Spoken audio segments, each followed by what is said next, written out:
State స్థాయిలో ఈ విధంగా 3 అంచెలుగా తీర్మానాలు చేసుకుంటూ పార్టీ విధి విధానాలని ఏ విధంగా పార్టీ ముందుకు తీసుకుపోవాలి మినీ మహానాడు నిర్వహించుకుంటున్నాం. ఈ కార్యక్రమానికి ముఖ్య అతిథులుగా మన నియోజకవర్గ పరిశీలకులు దయచేసి అందరూ కుల ప్రాతినిధ్యంగా కాకుండా రాబోయే పదవులు కూడా అతని సమర్థత, అతని నీతి, నిజాయితీ, సిన్సియారిటీ, పార్టీని అంటుపెట్టుకుని పార్టీని మన తరఫున పోరాడాలని చెప్పి కూడా నేను ఈ సందర్భంగా తెలియజేస్తున్నాను. అంతేకాకుండా మనకు 27, 28, 29 జరిగే వాటర్ పొలమనేరికి మంచినీటి సౌకర్యం కోసము ఆయన మినిస్టర్ గా ఉన్నప్పుడే ప్రపోజల్స్ తీసుకువచ్చారు. దాన్ని తప్పకుండా ఈ మినీ మహానాడులో దాన్ని మీరు ఆ యొక్క సబ్జెక్ట్ పెట్టి ఆమోదించి దాన్ని రాబోయే కడపలో జరిగినటువంటి 27, 28, 29 మహానాడులో దాన్ని ఏకగ్రీవంగా ఆమోదించుకొని తీసుకొని రావాల్సిందిగా వాళ్ళిద్దరికీ నా విన్నపము. తప్పకుండా వాళ్ళు చేస్తారని ఆశిస్తున్నాను. ఎందుకంటే పొలంనేరులో మంచినీటి సౌకర్యం చాలా తక్కువగా ఉంది. అది కాకుండా అక్కడ కట్టినటువంటి డ్యామ్ గా నీళ్లు అయిపోయినాయి. అది కాకుండా మనకు అంద్రీ నీవా ప్రాజెక్ట్ కూడా మనకు వస్తా ఉంది కాలువ. దాంట్లో కూడా మన ఎమ్మెల్యే గారు మన నిమ్మల రామానాయుడు గారు మినిస్టర్ గారు వచ్చినప్పుడు వీకోటాలో పోయి ఆ యొక్క కాలువని పరిశీలించడం కూడా జరిగింది. అదిగా వచ్చినా సరే మన కాన్స్టిట్యున్సీకి తాగునీటికి కానీ సాగునీటికి కానీ ఎప్పుడు ఇబ్బంది ఉండదని మన రైతులకు కానీ మన ప్రజలకు కానీ ఉండదని నా ఆశ. కాబట్టి ఆ రెండు మీరు తప్పకుండా ఈ యొక్క 27, 28, 29 జరిగినటువంటి మహానాడులో ఆ యొక్క తీర్మానాన్ని ఆమోదించుకొని రావాల్సిందిగా కోరుకుంటూ ఈ చిన్న అవకాశం ఇచ్చినటువంటి ఈ మినీ మహానాడికి చేసినటువంటి తెలుగుదేశం పార్టీ కుటుంబ సభ్యులందరికీ నా నమస్కారం. కార్యక్రమం అనేది తెలుగుదేశం పార్టీ పండుగ. కీర్తిశేషులు నందమూరి తారక రామారావు గారి జన్మదినాన్ని పురస్కరించుకొని పార్టీ స్థాపించిన నాటి నుంచి కూడా 27, 28, 29 రాష్ట్ర స్థాయిలో మనం మహానాడు నిర్వహించుకోవడం ఆనవాయితీ. ఆ తర్వాత చంద్రబాబు నాయుడు గారి నాయకత్వంలో నియోజకవర్గ స్థాయిలో, జిల్లా స్థాయిలో మినీ మహానాడులు నిర్వహించి ఆ మినీ మహానాడుల్లో నియోజకవర్గ స్థాయికి సంబంధించినటువంటి సమస్యలు, పార్టీ పటిష్టతకు మనం తీసుకునేటువంటి చర్యలు కావచ్చు, జిల్లా స్థాయిలో మనం తీసుకోబోయేటువంటి చర్యలు కావచ్చు, రాష్ట్ర మహానాడుకు సంబంధించినటువంటి సూచనలు, సలహాలు గ్రామ స్థాయి నుంచి వాళ్ళ అభిప్రాయాలు అనుసరించుకొని తయారు చేయాలనేటువంటి ఆలోచనతోనే చంద్రబాబు నాయుడు గారు ఈ కార్యక్రమాన్ని మనకు తీసుకురావడం జరిగింది. మన నియోజకవర్గానికి సంబంధించి చూస్తే ఈరోజు పార్టీకి సంబంధించినటువంటి స్ట్రక్చర్ మొత్తం కూడా మన యువ నాయకులు నారా లోకేష్ గారు పార్టీకి సంబంధించినటువంటి కార్యక్రమాల్లో పార్టీకి సంబంధించినటువంటి కార్యకర్తల సంక్షేమం కానీ, పార్టీ యంత్రాంగాన్ని టెక్నాలజీతో అనుసంధానం చేసి పార్టీని ఈ తరంలో రాబోయే తరాలకు ఏ రకంగా ముందుకు తీసుకెళ్లాలా అనేటువంటి ఆలోచనలకు అనుగుణంగా ఈరోజు మనం కేఎస్సీల నిర్మాణం అంటే గ్రామాల్లో ప్రతి 60 మందికి ఇద్దరిని, ఒక మహిళను, ఒక పురుషుణ్ణి, ఇద్దరిని బాధ్యులుగా చేసి, ఎందుకంటే ముందు గతంలో ప్రతి 100 మందికి మనం ఒక కార్యకర్తను ఏర్పాటు చేసుకోవడం మీ అందరికీ తెలుసు. అదేవిధంగా గ్రామ స్థాయిలో మరి వార్డు స్థాయిలో వాళ్ళని కార్యకర్తలను ఒక మహిళలను, పురుషులను ఏర్పాటు చేసి పార్టీని ఆ స్థాయి నుంచి పటిష్టం చేయాలనేటువంటి ఆలోచనతో ఈ కార్యక్రమాన్ని తీసుకున్నాం. మన నియోజకవర్గానికి సంబంధించి చూస్తే దాదాపు 86% ఆ కార్యక్రమాన్ని మనం పూర్తి చేశాం. అయితే ఇంకా పట్టణంలో ఒక 3 బూతులు, రూరల్లో ఒక 2 గ్రామ పంచాయతీలు ఇంకా పెండింగ్ ఉన్నాయి. వాటిని కూడా త్వరితగతిన పూర్తి చేస్తే 100కు 100% మనం పూర్తి చేసినటువంటి వాళ్ళం అవుతాం.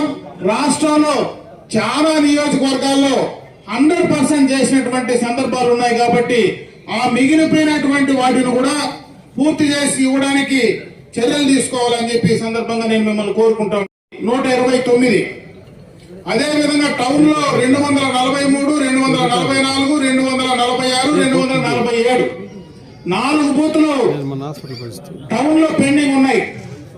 అదేవిధంగా రూరల్ లో సముద్రపల్లి, బయపగారపల్లి అవి రెండు కూడా పూర్తి చేసిస్తే 100% మన నియోజకవర్గంలో వాటిని పూర్తి చేసుకునేటువంటి వాళ్ళం అవుతాం. కాబట్టి త్వరితగతిన వాటన్నిటిని కూడా కంప్లీట్ చేయమని చెప్పి సందర్భంగా మిమ్మల్ని కోరుకుంటా ఉన్నా.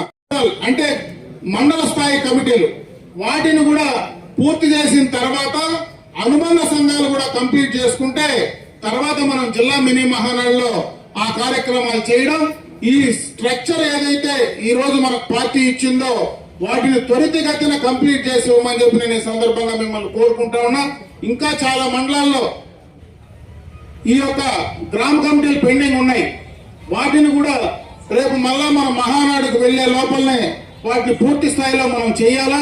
చేయకపోతే ఖచ్చితంగా కూడా రాష్ట్ర పార్టీ, కేంద్ర పార్టీ అధ్యక్షుల వారు చంద్రబాబు నాయుడు గారు అక్కడ మళ్ళా కూడా క్వశ్చన్ చేసేటువంటి పరిస్థితి ఉంటుంది.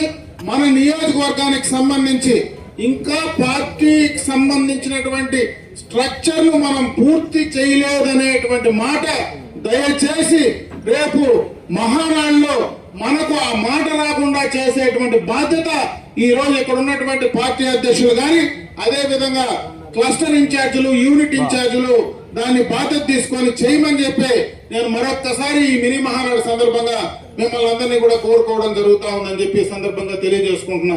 ఇది ఈ పార్టీకి సంబంధించినటువంటి కార్యక్రమం అన్ని కూడా గ్రామ స్థాయి నుంచి పటిష్టం చేసుకోవాల్సినటువంటి అవసరం ఉందని చెప్పి ఈ సందర్భంగా మీ దృష్టికి తెస్తా ఉన్నా. ఎందుకంటే మన ప్రభుత్వం, కూటమి ప్రభుత్వం అధికారంలోకి వచ్చి దాదాపు సంవత్సరం కావస్తా ఉంది.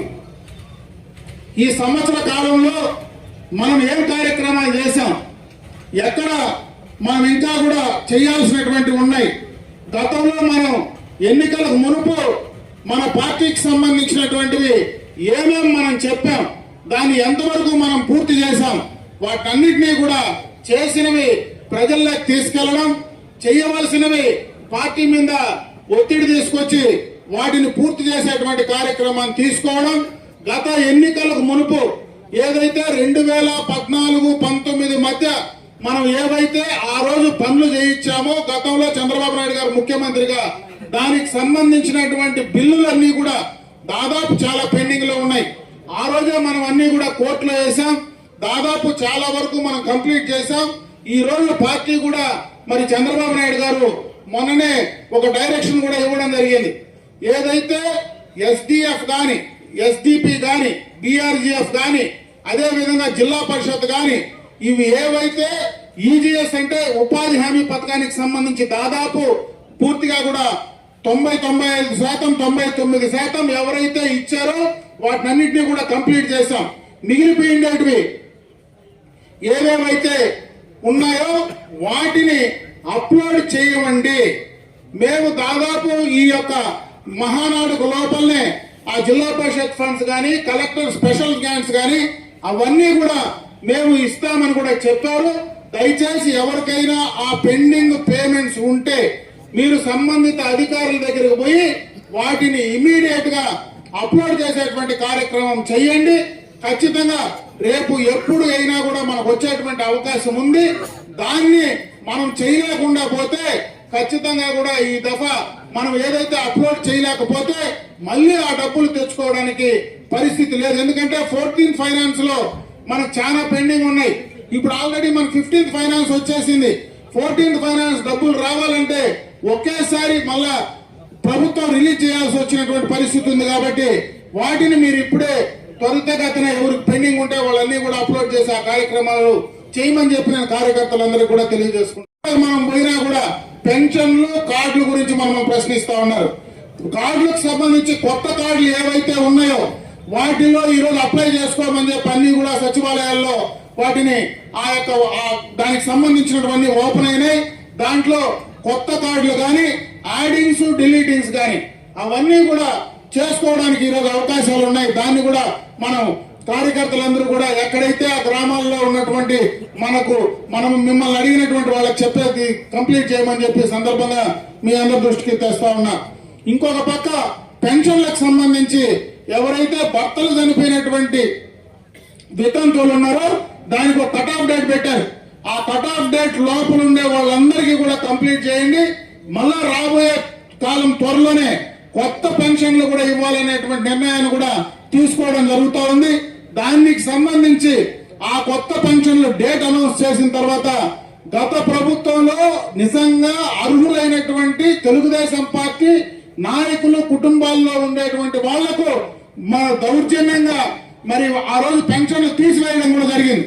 అవన్నీ కూడా రివైవ్ చేయడానికి త్వరలోనే కూడా డేట్ అనౌన్స్ చేయబోతా ఉన్నారు. వాటిని కూడా త్వరితగతిన కంప్లీట్ చేసేటువంటి కార్యక్రమాన్ని చేయమని చెప్పి సందర్భంగా మీ అందరి దృష్టికి తెస్తాం. 14-19 మధ్య మనం ఏవైతే రోడ్లు శాంక్షన్ చేశామో ఆ రోజు ఎక్స్టర్నల్ ఎయిడెడ్ ప్రాజెక్ట్ కింద దాదాపు 139 కోట్ల రూపాయలు రోడ్లు ఆ రోజు మనం శాంక్షన్ చేశామో గత 5 సంవత్సరాలుగా అవి పూర్తిగా కూడా మరుగున పడేశారు. మళ్ళీ ఈ సంవత్సరంలో వాటిని అన్నింటినీ కూడా రివైవ్ చేసి ఈ 2-3 నెలల్లోనే వాటిని మొత్తం 100% 139 కోట్ల రూపాయల పనులన్నీ కూడా పూర్తి చేసి ఒకేసారి వాటినన్నింటినీ కూడా ఓపెన్ చేయడానికి కూడా ఖచ్చితంగా కూడా ఆ కార్యక్రమాలన్నీ కూడా చేయడం జరుగుతుందని చెప్పి సందర్భంగా మీ దృష్టికి తెస్తా ఉన్నా. ఇకపోతే మనకు ఉపాధి హామీ నిధుల నుంచి కూడా మనకు లింక్ చేసి ఈ రోజు మనకు సిసి రోడ్లు కావచ్చు, అదే విధంగా బీటీ రోడ్లు కావచ్చు, ఇవన్నీ కూడా గత ఈ సంవత్సరంలో దాదాపు 39 కోట్ల పైన ఈ నియోజకవర్గంలో మనం శాంక్షన్లు తీసుకొచ్చాం. దాంట్లో కొన్ని పనులు జరిగాయి, ఇంకా కొన్ని పనులు జరుగుతూ ఉన్నాయి. ముఖ్యంగా ఈ మధ్య కాలంలో మనం ఏవైతే షెడ్లకు డబ్బులు ఇచ్చామో చాలా మంది కార్యకర్తలు మనకు పశువుల షెడ్లకు మనం డబ్బులు గోకులాలకు ఇచ్చాం. ఆ గోకులాలకు సంబంధించి అందరూ కూడా పనులు చేసేశారు. ఆ పనులకు సంబంధించినటువంటి బిల్స్ ఈ రోజు దాకా కూడా రిలీజ్ కానటువంటి పరిస్థితి ఉంది. ఇది కేంద్ర ప్రభుత్వం మనకు రిలీజ్ చేయాల్సినటువంటి అవసరం ఉంది. ఖచ్చితంగా దానిపైన మరి రాష్ట్ర ప్రభుత్వం కానీ ముఖ్యమంత్రి గారు కానీ మొన్న కూడా ఆయన నోటీసుకు తీసుకెళ్లడం జరిగింది. త్వరలోనే దానికి సంబంధించినటువంటి బిల్స్ కూడా రిలీజ్ చేస్తామని చెప్తా ఉన్నారు. కాబట్టి ఆ రిలీజ్ అవుతా ఉన్నట్లే ఎన్ఆర్ఐజిఎస్ కింద రావాల్సినటువంటి డబ్బులన్నీ కూడా మన కార్యకర్తలకు వస్తాయని చెప్పి సందర్భంగా మీ దృష్టికి తెస్తా. నేను ఎందుకు మీకు చెప్తా ఉన్నానంటే మనం ఈ తక్కువ సమయంలో కొన్ని కార్యక్రమాలు చేసేటువంటి ప్రయత్నం చేస్తా ఉన్నాం. ఇంకొక పక్క కార్యకర్తలకు సంబంధించి మీరు ఆ గ్రామాల్లో ప్రజలతో మమేకం కావాల్సినటువంటి పరిస్థితి ఉంది. ఎందుకంటే మనకు త్వరలోనే స్థానిక సంస్థ ఎన్నికలు రాబోతా ఉన్నాయి. ఈ రోజు మనకు ఒక స్థానిక సంస్థ కూడా ఈ రోజు మనకు అధికారంలో లేవు. గతంలో స్థానిక సంస్థల ఎన్నికల్లో పూర్తిగా దౌర్జన్యంగా అప్పటి ప్రభుత్వం మరి దౌర్జన్యంగా మనం వేసినటువంటి నామినేషన్లు కూడా తీసి పెరిగి చెల్లకుండా చేసి ఆ రోజు మనల్ని ఏ ఎన్నికల్లో కూడా పోటీ చేయడానికి అవకాశం లేకుండా పోయింది. ఈ రోజు మళ్ళీ స్థానిక సంస్థల ఎన్నికల్లో ఖచ్చితంగా మన కూటమి ప్రభుత్వం నాయకులు అధికారంలోకి రావాల్సినటువంటి అవసరం ఖచ్చితంగా ఉందని చెప్పే సందర్భంగా నేను తెలియజేసుకుంటా ఉన్నా. మీరు ప్రజలతో ఉండండి, ఖచ్చితంగా ప్రజలతో మీరు మమేకంగా రేపు ఎన్నికల్లో 100% మనం గెలిచి తీరి దానికి అన్ని రకాలుగా కూడా పార్టీ గాని నేను గాని మీకు అండగా ఉంటాం. ఎవ్వరు కూడా ఎరిక్కిపోవాల్సినటువంటి పని లేదు. గత ఎన్నికల్లో వాళ్ళు ఏం చేశారో ఆ విధంగా చేయము కానీ ఆ విధమైనటువంటి పరిస్థితి మళ్ళా వస్తే వాళ్ళకు వచ్చి తీరుతుందని చెప్పే సందర్భంగా కూడా నేను తెలియజేస్తాను. రాకపోతే ఈ రోజు ప్రభుత్వ పరంగా మనం తీసుకొచ్చేటువంటి డబ్బులు, ఎందుకంటే మీకు ఒక ఉదాహరణ చెప్తా. గత 5 సంవత్సరాల్లో వాళ్ళ అధికారం వచ్చినప్పుడు జగన్మోహన్ రెడ్డి అధికారంలోకి వస్తానే స్థానిక సంస్థల్లో మనమే ఉన్నాం. చాలా స్థానిక సంస్థల్లో సర్పంచులు గాని మన అదే విధంగా మండల పరిషత్తులు గాని అన్ని మన ఆధీనంలో ఉన్నాయి. ఆ రోజు ఎక్కడ గాని 14th ఫైనాన్స్ డబ్బు ₹1 రిలీజ్ చేయాల. వాళ్ళు ఎన్నికైన తర్వాత అదే గ్రామ పంచాయతీలో ఎక్కడ గాని ₹1 కూడా 14th ఫైనాన్స్ గాని మనకు రావాల్సినటువంటి స్థానిక సంస్థలకు ₹1 కూడా వాళ్ళు డబ్బులు ఇచ్చినటువంటి దాఖలాలు లేవు. అయినా మనం అధికారంలోకి వచ్చిన వెంటనే 15th ఫైనాన్స్ వస్తే ఒకేసారి స్థానిక సంస్థల అధికారులకు స్థానిక సంస్థల్లో మన పార్టీకి సంబంధించినటువంటి నాయకులు ప్రజాప్రతినిధులు లేకపోయినా రాజకీయాలకు అతీతంగా వాళ్లకు డబ్బులు ఇచ్చాం. ఈ రోజు ప్రతి పైసా మనం ఇచ్చినటువంటి డబ్బులే. అందుకే నేను కార్యకర్తలు మళ్ళా కోరుకుంటా ఉన్నా, ఈ తక్కువ కాలంలో ఈ రోజు స్థానిక సంస్థల్లో వాళ్ళు గెలిచింది నిజమైన గెలుపు కాదు. నేను ఆ రోజే చెప్పా వీకోట్లో, ఆ కుర్చీ వాళ్ళది కాదు.